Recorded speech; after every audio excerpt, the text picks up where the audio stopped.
আল্লাহ রাসূল সাল্লাল্লাহু আলাইহি ওয়াসাল্লাম বলছেন, বিশেষ করে পুরুষদের জন্য বলা হয়েছে, তোমাদের লাল জামা চলবে না, লাল রঙের জামা চলবে না, গেরুয়া রং চলবে না, কালো রঙের জামাও তোমাদের জন্য চলবে না।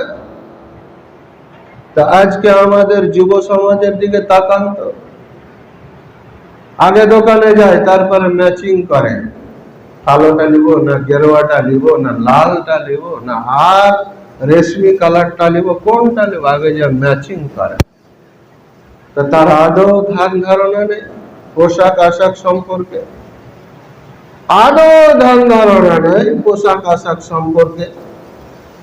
তাই সে আজে বাজে কালারের পোশাক পরে ঘুরে।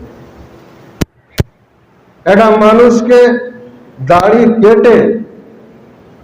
দাড়ি একবারে পরিপূর্ণ কেটে মোচ পরিপূর্ণ উড়িয়ে দিয়ে দেখতে যা বোঝা যায়, যা পরিষ্কার ফুটে ওঠে, তার উপরে যদি সে দাড়ি চকচমক করে ছেটে সুন্দর করে রাখে, আরো বেশি দেখতে শোভ ওঠে, আরো বেশি দেখতে ভালো লাগে। এমনিতে যা আছে তার চাইতে অনেক গুণ বেশি শোভনীয় দেখা। আল্লাহর রাসূল সাল্লাল্লাহু আলাইহি ওয়াসাল্লাম মসজিদে প্রবেশ করলেন। মসজিদে প্রবেশ করে দেখছে একজন ব্যক্তির চুলটা উস্কো খুস্কো হয়ে আছে, এলোমেলো হয়ে আছে, দাড়িটি ইমনে ইমনে ইমনে ইমনে, এক কথায় এলোমেলো হয়ে আছে। আল্লাহর রাসূল সাল্লাল্লাহু আলাইহি ওয়াসাল্লাম সঙ্গে সঙ্গে তাকে হাতের আঙ্গুলি দিয়ে ইশারা করলেন, ও ভাই, তোমার বাড়িতে কি চিরুনি নাই? তোমার বাড়িতে কি চিরুনি নাই? তুমি বাড়ি যাও, এগুলোকে সুন্দর করে সিথা করে চিরুনি পরিষ্কার হয়ে আসে। তাতে কি বুঝা গেল যে আল্লাহর রাসূল সাল্লাল্লাহু আলাইহি ওয়াসাল্লামের জামানাতেও খালি মাথাতেও মুসল্লিরা মসজিদে এসেছে, না হলে চুল পেল কোথায়? চুল দেখতে পেল কিভাবে? তো সঙ্গে সঙ্গে কোনো তর্ক নাই, কোনো বিতর্ক নাই, সঙ্গে সঙ্গে চলে গেল, সুন্দর করে চুলটিকে সাজিয়ে আর দাড়িটিকে সাজিয়ে মুখটাকে সাজিয়ে এসছে। আল্লাহ রাসূল সাল্লাল্লাহু আলাইহি সাল্লাম বললেন, দেখো তো ওইটাই ব্যক্তি, ওই সেই ব্যক্তি। এখন কিরকম দেখাচ্ছে? সব বলছে খুব সৌন্দর্য দেখাচ্ছে। আল্লাহ রাসূল সাল্লাল্লাহু আলাইহি সাল্লাম বললেন যে আল্লাহ নিজেই সৌন্দর্য এবং সে সৌন্দর্য পছন্দ করেন। সুবহানাল্লাহ, আল্লাহ নিজেই সৌন্দর্য, আর সৌন্দর্য আল্লাহ তাআলা স্বয়ং পছন্দ করেন, স্বয়ং আল্লাহ তাআলা সৌন্দর্য পছন্দ করেন। তো ব্রাদার, মুসলিম আমরা আমাদের পোশাকে বলবে, আমাদের দাড়িতে বলবে, আমাদের টুপিতে বলবে, আমাদের জামাতে বলবে যে হ্যাঁ আমি মুসলমান, বলবে, অটোমেটিক বলবে। আপনার বাড়িতে যখন আল্লাহর রাসূল সাল্লাল্লাহু আলাইহি ওয়াসাল্লাম চুল বড় বড় রাখতেন, যাকে আমরা সুন্নতি চুল বলে থাকি, তো সেই আবু জেহেল বলছে আল্লাহর রাসূলের আগে থেকে আমার মাথায় বড় বড় চুল আছে। সেই সুন্নতি চুল তার মাথায় জন্মের আগে থেকে আমার মাথাতে আছে। আবু জেহেল বলছে, তাহলে তফাৎ কি? তফাৎ কি? আবু জেহেলের মধ্যে শিক্ষা ছিল, এ কথা সত্য, কিন্তু কোনো আদর্শ বলে জিনিস ছিল না, কোনো আদর্শ ছিল না, কোনো মানবতাই ছিল না। তাই ওই শিক্ষার মূল্য কোনো সমাজ দিতে পারত না। আজও অহরহ শিক্ষিত মানুষ হয়েছে, মানবতা বলতে তো কিছুই নেই, আদর্শ বলে তো কোনো জ্ঞানই রাখে না, কিন্তু আক্ষরিক জ্ঞানগুলো আছে। তা আবু জেহেলের ব্যাপারটা ঠিক তাই ছিল, সে কিন্তু জ্ঞানী মানুষ, তবুও আদর্শ ছিল না, মানবতা ছিল না, সুসম্পর্ক কি জিনিস বুঝতো না। এবার আসেন তার পোশাক আশাক। আল্লাহ রসুল সাল্লাল্লাহু আলাইহি ওয়াসাল্লাম তিনি যখন জুব্বা পরতেন তখন সাদা রঙের জুব্বা পরতেন, এবং সেই জুব্বাটা ঔদ্ধত্যপূর্ণ ছিল না, খুব জাঁকজমকপূর্ণ ছিল না, আর কালারিংও ছিল না। কিন্তু আবু জেহেল যখন ওই জুব্বা পরত তখন জাঁকজমকপূর্ণ কালার দেখত, আর দেখত লাল রং দেখত, কালো রং দেখত, ইত্যাদি রংগুলোকে সে পছন্দ করত। তো একই জামা, একই নিয়ম, একই ড্রেস, একই দাড়ি। এবার দেখেন আল্লাহর রসুল সাল্লাল্লাহু আলাইহি ওয়াসাল্লামের মুখে দাড়ি ছিল, এটা নিঃসন্দেহে। আবু জেহেল বলছে আমারও মুখে দাড়ি আছে, আমারও মুখে দাড়ি আছে, তাহলে তফাৎ আছে। কি তফাৎ ছিল? আল্লাহর রসুল সাল্লাল্লাহু আলাইহি ওয়াসাল্লামের মুখে যে দাড়ি ছিল তা ছিল খুবই পরিষ্কার পরিচ্ছন্ন এবং এলোমেলো, একখানাও কেউ খুঁজে পেত না। আবু জেহেলের মুখে যে দাড়ি ছিল একবারে এলোমেলো, দেখতে কুরুচিকর, দেখতে একবারে অপছন্দনীয় থাকতো, যাকে বলা হয় শয়তানের বাপ। তো দাড়ি রাখতো আল্লাহ রসুল সাল্লাল্লাহু আলাইহি ওয়াসাল্লাম, খুব সুন্দর করে রাখতেন, একবারে খুবই সুন্দর করে রাখতেন। আল্লাহ রসুল সাল্লাল্লাহু আলাইহি ওয়াসাল্লামের মোচও ছিল, কিন্তু কোনোদিন ঠোঁট ঢেকে থাকতো না, কোনোদিন ঠোঁট ঢেকে থাকতো না, একবারে পরিষ্কার বোঝা যেত। আল্লাহ রসুলের দাড়ি যখন আপনি দেখবেন একবারে কালারিং হয়ে সুন্দর হয়ে, এগুলো ফাঁকা, এগুলো ফাঁকা, এগুলো ফাঁকা, হালকা মোচ, তারপরে দাড়িটি আবার সুন্দর করে রাখা আছে। কিন্তু আবু জেহেলের মুখে দাড়ি ছিল, মোচে তার ঠোঁট ঢেকে থাকতো, দাড়িগুলো পরিষ্কার করতো না, অথচ জ্ঞানী মানুষ। তো ব্রাদারিল্লাহ, এই পোশাক আশাক মানুষের সৌন্দর্যের জন্য, মানুষের সৌন্দর্য প্রকাশ করার জন্য আজকে বিশ্বব্যাপী আপনি যখন দাড়ির ফতোয়া নিবেন, আপনাকে খালি কাটাকাট ফতোয়া দিচ্ছে, এই দাড়ি চলবে না, ওই দাড়ি চলবে, এই দাড়ি চলবে না, ওই দাড়ি চলবে, এই মত চলবে না, ওই মত চলবে, এই মত চলবে না, ওই মত চলবে। মানে মেয়েটা আছে, কিন্তু আসলে সেটা ব্যাপার নয়, ব্যাপারটা অন্য আছে, ব্যাপারটা অন্য আছে।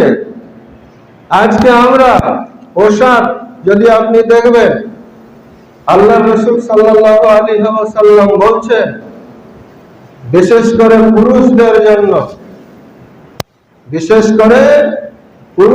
জন্য বলা হয়েছে তোমাদের লাল জামা চলবে না, লাল রঙের জামা চলবে না, গেরুয়া রং চলবে না, কালো রঙের জামাও তোমাদের জন্য চলবে না। তা আজকে আমাদের যুব সমাজের দিকে তাকান তো, আগে দোকানে যায়, তারপরে ম্যাচিং করে, কালোটা নিব না, গেরুয়াটা নিব না, লালটা নিব না, আর রেশমি কালারটা নিব, কোনটা নিব, আগে যা ম্যাচিং করে। তো তার আদৌ ধ্যান ধারণা নেই পোশাক আশাক সম্পর্কে, আদৌ ধ্যান ধারণা নেই পোশাক আশাক সম্পর্কে। তাই সে আজে বাজে কালারের পোশাক পরে ঘুরে। এটা মানুষকে দাড়ি কেটে, দাড়ি একবারে পরিপূর্ণ কেটে, মোচ পরিপূর্ণ উড়িয়ে দিয়ে দেখতে যা বোঝা যায়, যা পরিষ্কার ফুটে ওঠে, তার উপরে যদি সে দাড়ি চকচমক করে ছেটে সুন্দর করে রাখে, আরো বেশি দেখতে শোভ ওঠে, আরো বেশি দেখতে ভালো লাগে। এমনিতে যা আছে তার চাইতে অনেক গুণ বেশি শোভনীয় দেখা। আল্লাহর রাসূল সাল্লাল্লাহু আলাইহি ওয়াসাল্লাম মসজিদে প্রবেশ করলেন। মসজিদে প্রবেশ করে দেখছে একজন ব্যক্তির চুলটা উস্কো খুস্কো হয়ে আছে, এলোমেলো হয়ে আছে, দাড়িটি ইমনে ইমনে ইমনে ইমনে, এক কথায় এলোমেলো হয়ে আছে। আল্লাহর রাসূল সাল্লাল্লাহু আলাইহি ওয়াসাল্লাম সঙ্গে সঙ্গে তাকে হাতের আঙ্গুল দিয়ে ইশারা করলেন, ও ভাই, তোমার বাড়িতে কি চিরুনি নাই? তোমার বাড়িতে কি চিরুনি নাই? তুমি বাড়ি যাও, এগুলোকে সুন্দর করে সিথা করে চিরুনি পরিষ্কার হয়ে আসে। তাতে কি বুঝা গেল? যে আল্লাহর রাসূল সাল্লাল্লাহু আলাইহি ওয়াসাল্লামের জামানাতেও খালি মাথাতেও মুসল্লিরা মসজিদে এসেছে, নাহলে চুল পেল কোথায়? চুল দেখতে পেল কিভাবে? তো সঙ্গে সঙ্গে কোনো তর্ক নাই, কোনো বিতর্ক নাই, সঙ্গে সঙ্গে চলে গেল। সুন্দর করে চুলটিকে সাজিয়ে আর দাড়িটিকে সাজিয়ে মুখটাকে সাজিয়ে এসছেন। আল্লাহ রাসূল সাল্লাল্লাহু আলাইহি সাল্লাম বললেন, দেখো তো ওইটাই ব্যক্তি, ওই সেই ব্যক্তি। এখন কিরকম দেখাচ্ছে? সব বলছে খুব সৌন্দর্য দেখাচ্ছে। আল্লাহ রাসূল সাল্লাল্লাহু আলাইহি সাল্লাম বললেন যে আল্লাহ নিজেই সৌন্দর্য এবং সে সৌন্দর্য পছন্দ করেন। সুবহানাল্লাহ, আল্লাহ নিজেই সৌন্দর্য, আর সৌন্দর্য আল্লাহ তাআলা স্বয়ং পছন্দ করেন। স্বয়ং আল্লাহ তাআলা সৌন্দর্য পছন্দ করেন। তো ব্রাদার, মুসলিম আমরা আমাদের পোশাকে বলবে, আমাদের দাড়িতে বলবে, আমাদের টুপিতে বলবে, আমাদের জামাতে বলবে যে হ্যাঁ আমি মুসলমান বলবে, অটোমেটিক বলবে। আপনার বাড়িতে যাবে, অটোমেটিক বলবে যে হ্যাঁ এটা মুসলিমের পরিবার। আপনি দেখেন আবু জার রাদিয়াল্লাহু তাআলা আনহু, জাবির রাদিয়াল্লাহু তাআলা আনহুর বাড়িতে একবার আল্লাহর রাসূল সাল্লাল্লাহু আলাইহি সাল্লাম গেলেন। আল্লাহর রাসূল সাল্লাল্লাহু আলাইহি ওয়াসাল্লাম গেলেন। যাওয়া মাত্রই আল্লাহর রাসূল সাল্লাল্লাহু আলাইহি সাল্লাম দেখলেন জাবির রাদিয়াল্লাহু তাআলা আনহুর বাড়িতে একজন ব্যক্তি ধুলিমুলির মুখ নিয়ে বসে আছে। আল্লাহর রাসূল দেখা মাত্রই বললেন, এই ভদ্রলোকের বাড়িতে কি কোনো সাবান নেই, সার্ফ নেই? তার মুখে ধুলো, তার গায়ে ধুলো, জামা কাপড় অপরিষ্কার। যে আল্লাহর রাসূল বললেন, তারপরে আল্লাহর রাসূল বললেন যে তাকে পরিষ্কার করো, পরিষ্কার করো, সুন্দর করে সাজিয়ে রাখো। আর এলোমেলো উস্কো খুস্কি চলাফেরা এই স্বভাব হলো শয়তানের। তো দেখেন আল্লাহর রাসূল সাল্লাল্লাহু আলাইহি ওয়াসাল্লাম মুসলিমদের একবারে বাড়ি থেকে নিয়ে রাস্তা পর্যন্ত লক্ষ্য করতেন। আপনি কল্পনা করে পাবেন না। এখন আপনি জানতো কোন একটা মুসলমান পাড়াতে, ওর বাড়ির পিছনে, ওই মুসলমান বাড়ির পিছনে কান্টা যাকে বলি আমরা, অ্যাভেলেবল জায়গা পড়া আছে, আর ওই শয়তান রাস্তার উপরে একবার বুক পাট্টা দিয়ে পড়া আছে।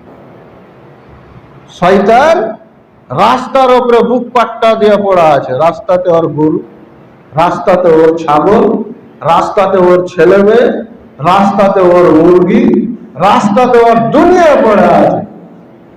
অথচ কোন সাহাবী আপনি একটাও প্রমাণ দিতে পারবেন, একটাও আপনি প্রমাণ দিতে পারবেন না যে অমুক সাহাবীর বাড়ির আগা দিকে গোবর পড়ে আছে। গোবর, গোবর বা উটের লাদি বা ছাগলের লাদি পড়ে আছে, আপনি একটাও পাবেন না। তো এই মুসলমান, তোমাকে দেখে মানুষ কি আদর্শ পাবে? অমুসলিমরা আপনাকে দেখে কি শিক্ষা নেবে? শয়তান তো দেখা দূরে সরে যাবে। ওরে বাবা রে, ই তো আজব লীলা।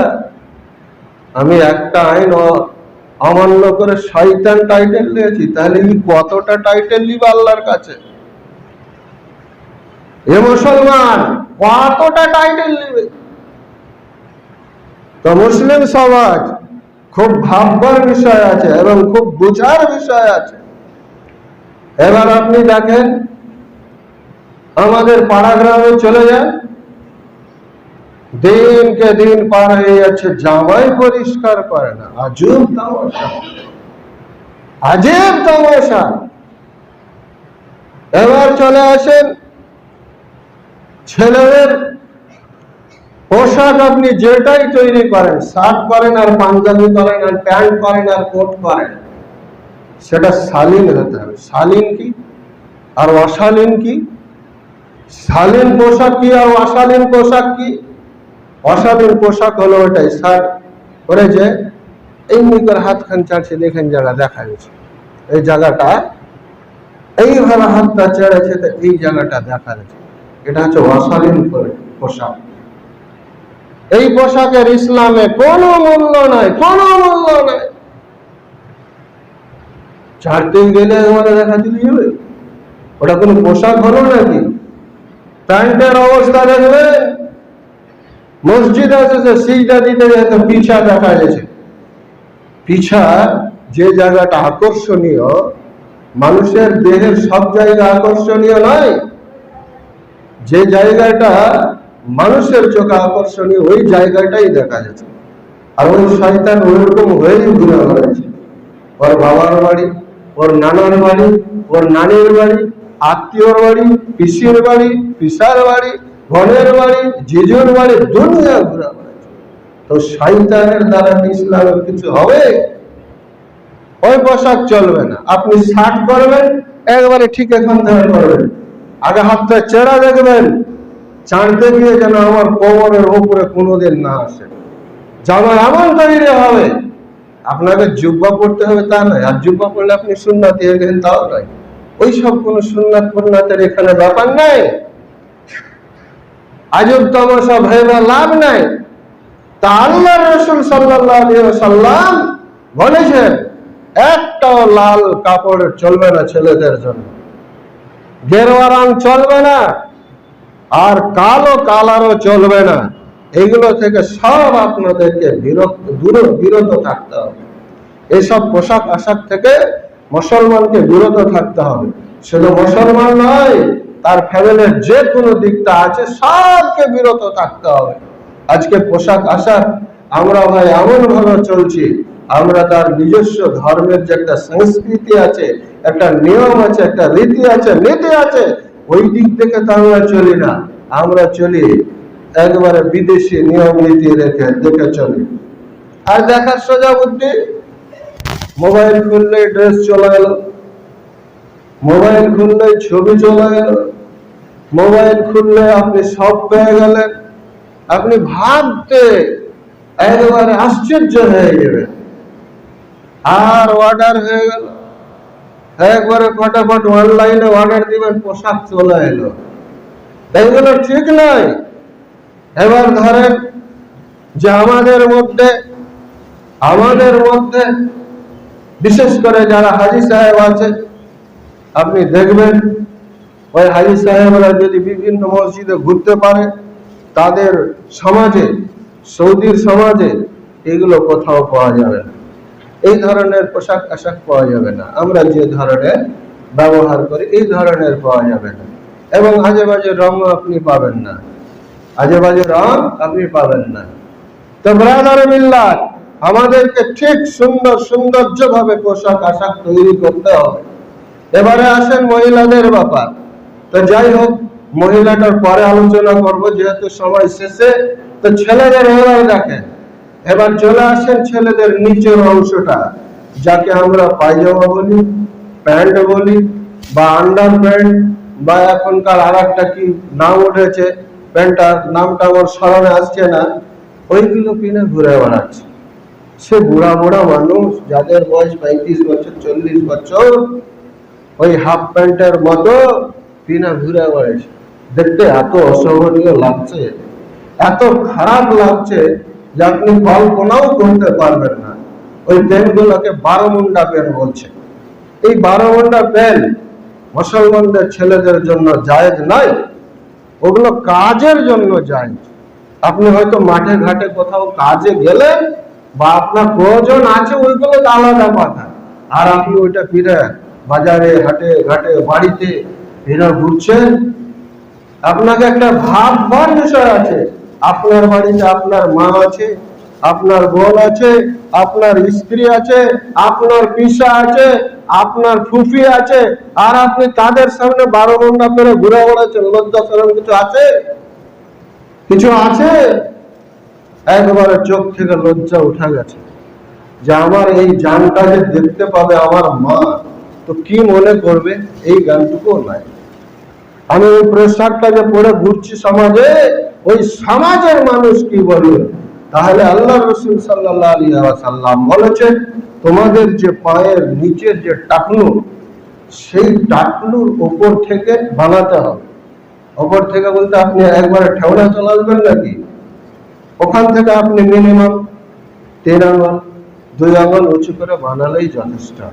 এবং ওই প্যান্টটা পরে যখন আপনি ঘুরবেন, ওই পায়জামাটা পরে যখন আপনি ঘুরবেন, তখন আপনাকে দেখতে আরো শোভনীয় লাগবে। আপনি ইচ্ছা করে পরিষ্কার করে পরীক্ষা করে নেবেন। একদিন একবারে পায়ের তলা থেকে, একালে প্যান্ট ছিল, এখন ওটা সংস্কার শেষে গেছে, পায়ের তলাতে মুড়িয়ে ভরে দিত, একবারে গুল্লার ভিতর দিয়ে দিয়ে হাঁটছে। ওটা এখন চলে গেছে, এখন অন্যটা চলে এসছে। ওটা একবার করে দেখবেন, আর আপনার যে ঘাটনি আছে তার থেকে 2 আঙ্গুল উঁচু করে অথবা 3 আঙ্গুল উঁচু করে পরে দেখবেন আপনাকে মানায় কোনটা, আপনি নিজে নিজে খেয়াল করে নেবেন। তো ব্রাদারাল্লাহ, সময়ের শেষে এসে বলতে চাইছি আমি, এই যে আপনারা পোশাক আশাক গুলো খুব সুন্দর ভাবে আর সদা সর্বদা চেষ্টা করবেন সাদা রঙের গায়ে জামা কাপড় পরে বেড়াবার চেষ্টা করবেন। এই সাদা রং যদি আপনি পরে বেড়াতে পারেন, তাহলে আপনি ফট করে অনুভব করতে পারবেন যে আমার জামাতে কিছু পড়েছে নাকি। আমি যে বাজারটা ঘুরে আসলাম, তো গাটা দেখলে আপনি বুঝতে পারবেন যে হ্যাঁ আমার জামাতে ময়লা পড়েছে না পড়েনি। আর যখনই আপনি বুঝতে পেরেলেন, সাথে সাথে খুঁজে দিবেন, পরিষ্কার করে নেবেন। আল্লাহ রাব্বুল আলামিন যেন আমাদের পাক পবিত্র পরিষ্কার পরিচ্ছন্ন পোশাক আশাক চলে ফিরে চলাফেরার তৌফিক দান করেন। আল্লাহুম্মা আমিন সুম্মা আমিন। يا أيها الذين آمنوا إذا نودي للصلاة من يوم الجمعة فاسعوا إلى ذكر الله وذروا البيع ذلكم خير لكم إن كنتم تعلمون فإذا قضيت الصلاة فانتشروا في الأرض وابتغوا من فضل الله واذكروا الله كثيرا لعلكم تفلحون فإذا رأوا تجارة أو لهوا انفضوا إليها وتركوك قائما قل ما عند الله خير من اللهو ومن التجارة والله خير الرازقين. اللهم صل على محمد وعلى آل محمد كما صليت على إبراهيم وعلى آل إبراهيم إنك حميد مجيد. اللهم بارك على محمد وعلى آل محمد كما باركت على إبراهيم وعلى آل إبراهيم إنك حميد مجيد. سبحان ربك رب العزة عما يصفون، سلام على المرسلين والحمد لله رب العالمين.